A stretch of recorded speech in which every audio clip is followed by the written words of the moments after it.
Hello, everyone. This is Jed Distler, official Chopin competition blogger for Gramophone magazine, and welcome to our daily video Chopin report from the 19th International Chopin Competition in Warsaw. We had a performance-free day on Monday yesterday, and I really welcomed the chance to get some much needed rest and to do my laundry since I've been away from home since the end of August.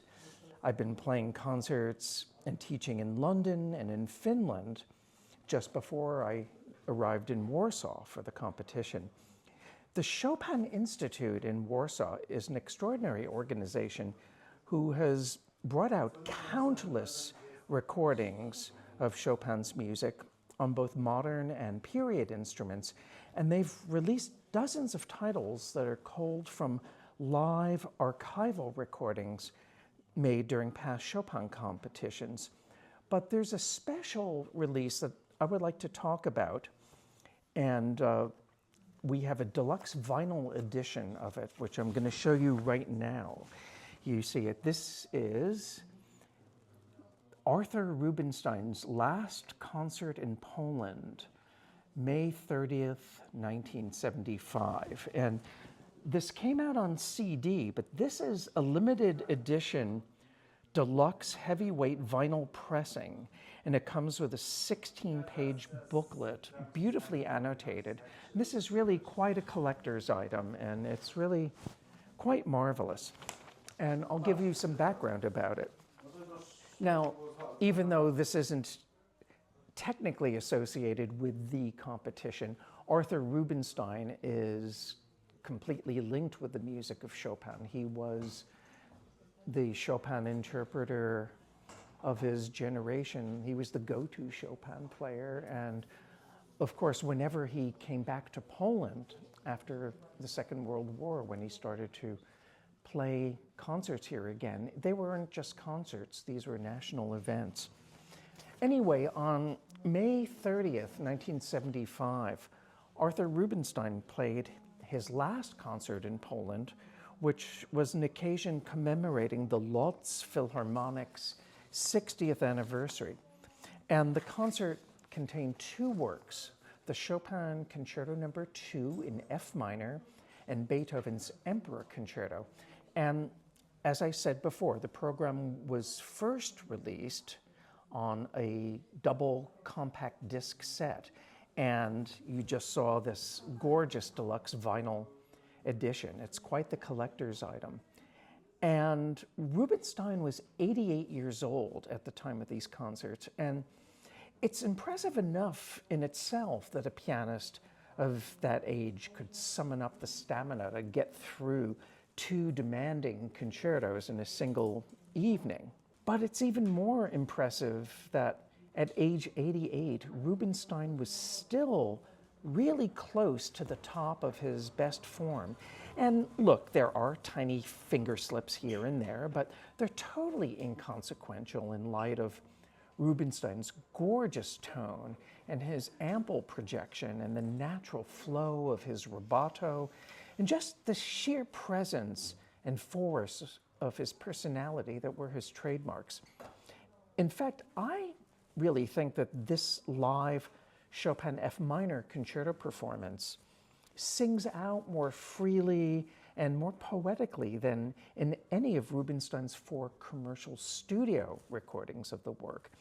And the Lodz Philharmonic may have not been a top-tier orchestra back in 1975.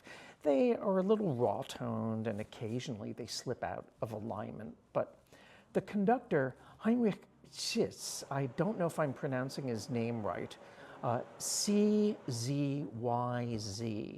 Please tell me how to pronounce his name. That's how you spell his name. This is a conductor who was clearly in charge, and he really gets his musicians to play with firm rhythms and lean textures.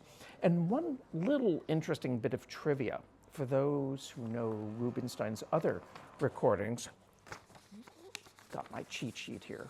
For those who know Rubinstein's other recordings of the Chopin F minor Concerto, is that in the third movement's second theme, the strings play col legno, as indicated in the score, rather than playing this passage with conventional bowing, which is something that Rubinstein usually insisted upon, and you do hear that in at least 2 of the commercial recordings.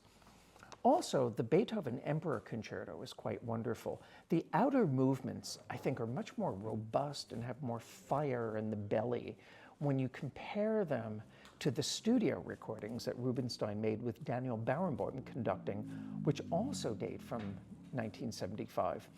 Now, Rubinstein was never one to play Beethoven's pianissimo markings softly enough for my taste, but that's not important here. This is really, really full-blooded and noble playing.